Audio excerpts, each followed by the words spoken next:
Good morning, all of you. I am Anjani from Rhymes. Today, we were going to learn about a skeleton and nervous system of science of class 5. In this chapter, we will learn about some topics. First of all, organ system of our body. Second, the skeleton system. Third, function of the skeleton system. Fourth, different organs of the skeleton system. Fifth, joint. Sixth, muscles and movement. Seventh, the nervous system. 8. Different organs of the nervous system. 9th, reflex action. 10. Sense organs and how to take care of them. Now start the chapter. Our body is made up of many organs. हमारा शरीर कई organ से मिलकर बना होता है. The lungs, kidney, heart and brain are some of the vital organs of the body. फेफड़े, गुर्दे, दिल और मस्तिष्क शरीर के कुछ महत्वपूर्ण अंग होते हैं. Many organs together perform a particular function and are called the organ system. शरीर के कई अंग एक साथ मिलकर एक बार में काम करते हैं. इस काम करने के तरीके को ही हम ऑर्गन सिस्टम यानी अंग प्रणाली कहते हैं. Some important organ system in our body are circulatory system, digestive system, nervous system, respiratory system. हमारे शरीर में कुछ जो महत्वपूर्ण अंग प्रणाली हैं जिनके कुछ नाम आपको यहाँ बताए जा रहे हैं, जैसे संचार प्रणाली, पाचन तंत्र, तंत्रिका तंत्र, श्वसन प्रणाली इत्यादि. The important organs and functions of these organ system are given in the table. जितने भी ऑर्गन्स हमारे बॉडी के भीतर हैं और वो जिस तरह एक साथ मिलकर काम करते हैं, आइए इसे हम एक चार्ट के द्वारा समझते हैं. आप लोग अपनी अपनी बुक के पेज को ठीक से देखिए. इसमें आपको 3 बॉक्स बनाए गए हैं जिसमें फर्स्ट में सिस्टम के नाम को लिखा गया है. सेकंड कॉलम में सिस्टम में कौन कौन से ऑर्गन्स इसमें पार्टिसिपेट करते हैं उनके बारे में बताया गया है. और थर्ड में फंक्शंस, इन सारे ऑर्गन्स आप के द्वारा मिलाकर कौन से काम शरीर के भीतर किए जाते हैं उनके बारे में बताया गया है. रेस्पिरेटरी सिस्टम, इन सिस्टम में लंग्स, नसल passage, bronchi, pharynx, trachea, fried diaphragm, bronchi tubes और ये सारे ऑर्गन्स काम करते हैं. अब ये करते क्या हैं? तो फंक्शन इनका है intake of oxygen and remove of carbon dioxide from the body. यह शरीर के भीतर ऑक्सीजन को लेते हैं और कार्बन डाइऑक्साइड को शरीर से बाहर निकाल देते हैं. सेकेंड है नर्वस सिस्टम, यानी इस सिस्टम में आप चलिए देखते हैं कि कौन कौन से ऑर्गन्स इसमें इन्वॉल्व होते हैं. तो इसमें स्पाइनल कॉर्ड यानी रीढ़ की हड्डी, ब्रेन, नर्व्स, स्किन यानी मस्तिष्क और नसें, स्किन, आई, ईयर, टंग, नोज़ यानी इसमें चमड़ा यानी त्वचा, आँख, कान और जीभ और नाक, ये सारे पार्ट्स हमारे बॉडी के जो होते हैं इनमें इन्वॉल्व होते हैं. और इनके द्वारा फंक्शन जो किया जाता है वो होता है control of body activities and reaction to stimuli, यानी यह बॉडी को कंट्रोल करता है, नियंत्रित करता है और उसके ही समान जो भी बॉडी को कंट्रोल करता है ठीक उसी के साथ साथ यह बॉडी के द्वारा रिएक्शन भी लेता है यानी प्रतिक्रिया भी करता है. थर्ड में है डाइजेस्टिव सिस्टम यानी हमारा पाचन तंत्र.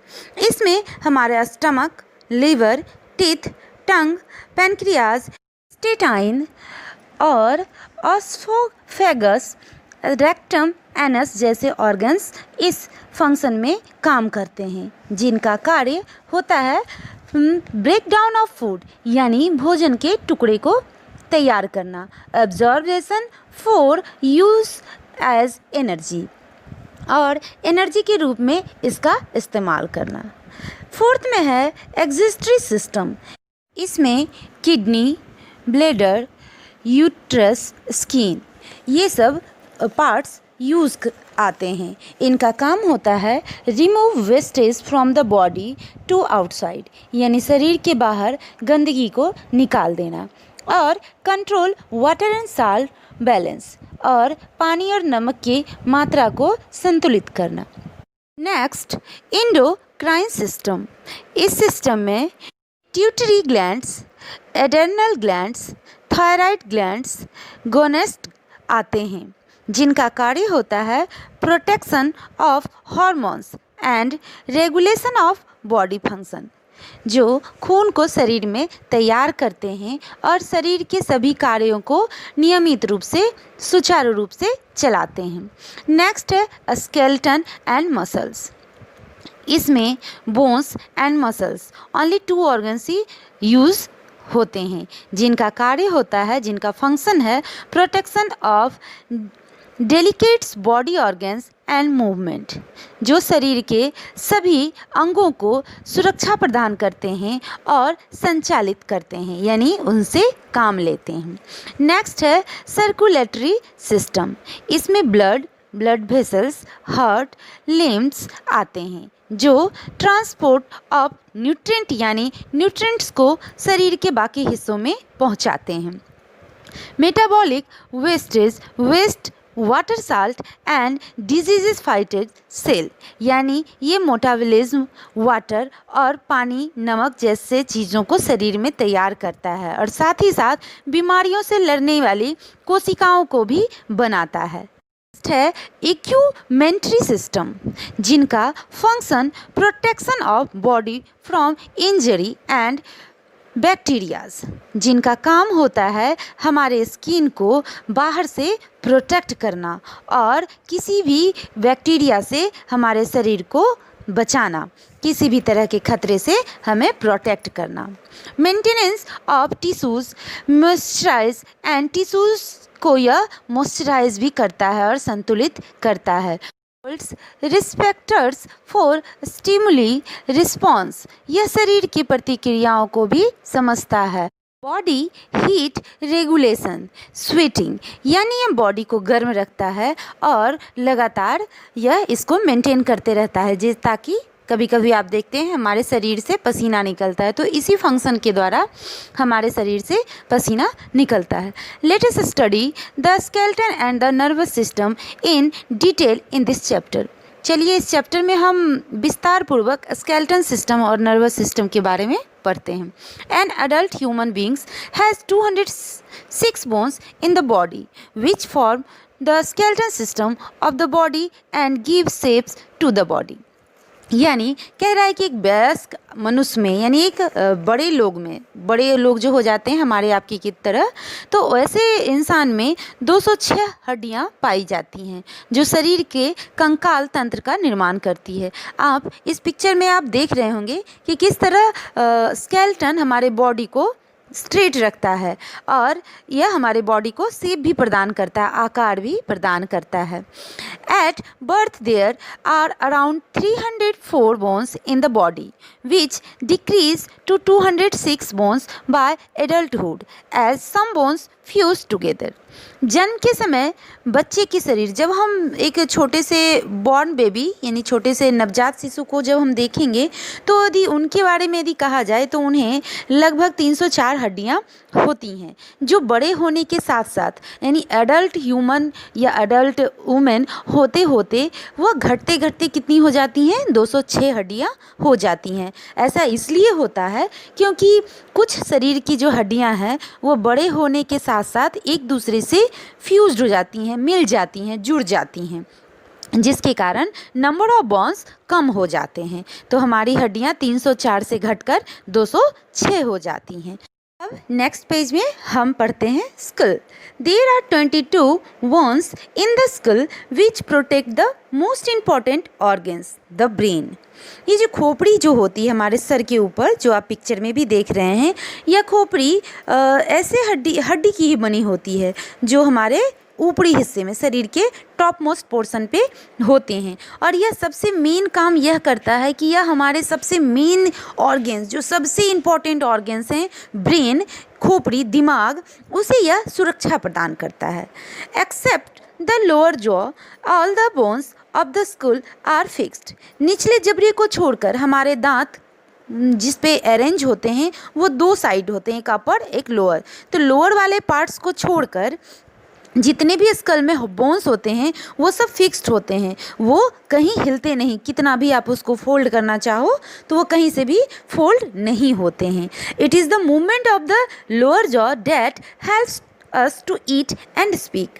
निचले जबड़े के हिलने के कारण ही हम ठीक से खाना भी खा पाते हैं और बोल भी पाते हैं। यदि आप कोशिश कीजिए तो आप अपने निचले जबड़े को अपने हाथों से कस के दबा लीजिए ताकि वह कम से कम हिल सके। तो आप यह पाएंगे कि ना आप कुछ बोल पा रहे हैं और चबाने की बात तो बहुत दूर की बात है, आप ठीक से बोल भी नहीं पाएंगे। तो इसलिए यह प्रकृति ने ऐसा बनाया है कि हमारे निचले जबड़े ही सिर्फ हिलते हैं, बाकी जितने भी बोन्स हैं हमारे स्कुल में वो फिक्स्ड होते हैं। आइए नेक्स्ट पेज। रिब्स यानी इसे हम पसलियाँ कहते हैं। बोन्स मतलब हड्डी, रिब्स मतलब पसलियाँ। There is a caves of bones around the chest which is called the rib cave। आप देखे होंगे पिक्चर में, और यदि नहीं भी देखें तो आप अपने बुक में देख सकते हैं कि आपके सीने पे, छाती पे या आप अपने सामने फ्रंट में आप देख सकते हैं कि किस तरह एक हड्डियों का ढांचा बना हुआ है जो एक हड्डियों के पिंजरे जैसा है। और इस पिंजरेदार हड्डियों को हम क्या बोलते हैं? रिब कैप बोलते हैं। छाती के चारों ओर हड्डियां एक पिंजरे जैसा शेप बना लेती हैं जिसे पसलियों का पिंजरा कहा जाता है। The rib cages protect the heart and the lungs. Rib cage दिल और फेफड़े को सुरक्षित रखता है। It is made up of 12 pair of thin curved bones. यह 12 जोड़े कर्व यानी घुमावदार हड्डी का बना हुआ ढांचा होता है। Which are attach to the backbone at the back and flat bone called sternum in the front. यह 12 जोड़ी पतली घुमावदार हड्डियों से बना हुआ एक ढांचा होता है जो पीछे रीढ़ की हड्डियों से जुड़ी हुई होती हैं और सामने की ओर सपाट यानी चपटी होती हैं जिसे हम स्टेरनम कहते हैं। However, the last two pair of ribs are not attached to the sternum and hence are called floating ribs। लेकिन यदि आप ध्यान से देखिए या अपने बॉडी को ही छूकर आप फील कर सकते हैं कि आपके जो बोन्स हैं, ये रिब हैं, इनके लास्ट में जो दो होते हैं आपके नाभि के ठीक ऊपर, तो आप उनको यदि आप छुएं तो वो कहीं अटैच नहीं होते हैं फ्रंट साइड से यानी आपके सामने से, आपके फेस के साइड से। वो 2 पेयर यानी नीचे से 2 हड्डियां आपके बैकबोन या फ्रंट वाली हड्डी से जुड़ी हुई नहीं होती हैं, यह झूलती रहती हैं। इसलिए इसे हम क्या कहते हैं? फ्लोटिंग रिब्स भी कहते हैं, यानी यह फ्लोटिंग रिब्स के नाम से जाना जाता है। नेक्स्ट है आपका बैकबोन यानी रीढ़ की हड्डी। A series of small bones from the backbone of the human body. These are called the vertebrae or the vertebral columns। यानी छोटी छोटी हड्डियों की एक श्रृंखला मानव शरीर की रीढ़ की हड्डी को बनाती है। इसे कशेरुक या कशेरुक स्तंभ भी कहा जाता है। It is a strong column which is made of 33 small bones। यह एक मजबूत स्तंभ होता है जो 33 छोटी छोटी हड्डियों से मिलकर बना होता है। The vertebrae are hollow in center and protect the spinal cord। Vertebrae जो होते हैं यह खोखले होते हैं जो रीढ़ की हड्डी की रक्षा करते हैं। The skull is attached to the spinal or the backbone through these vertebrae। यानी खोपड़ी जो हमारे सर का ऊपरी हिस्सा है यह कशेरुक के माध्यम से रीढ़ की हड्डी के साथ जाकर जुड़ जाते हैं जो आपकी बॉडी को एक शेप देता है। और आप अपने बुक में यह साफ साफ चित्र में देख सकते हैं पिक्चर में कि किस तरह स्कल हमारे बैकबोन के हेल्प से जुड़ा होता है। इस तरह हमने आज इस चैप्टर के कुछ हिस्से को पढ़ा। अब आगे का कुछ भी हिस्सा जो बचा है उसे हम अगले वीडियो में पढ़ेंगे। तो आज के लिए बस इतना ही। नेक्स्ट वीडियो में आपके अगले पार्ट्स को पढ़ाया जाएगा। और अब आप इस चैप्टर के हेल्प से ही जहाँ तक आप पढ़े हैं या आप इसे सेल्फ स्टडी भी कर सकते हैं इस चैप्टर को, और जो समझ में नहीं आए उसे अगले वीडियो में मैं समझाऊंगी। तो आप लोग इस चैप्टर के बेस पे ऑब्जेक्टिव टाइप क्वेश्चंस में question number 1, 2, 3 and 4 only 4 questions को एज अ होमवर्क आप लोग सॉल्व करेंगे। यदि कहीं कोई दिक्कत हो तो अगले वीडियो में आप इस चीज़ को समझ सकते हैं।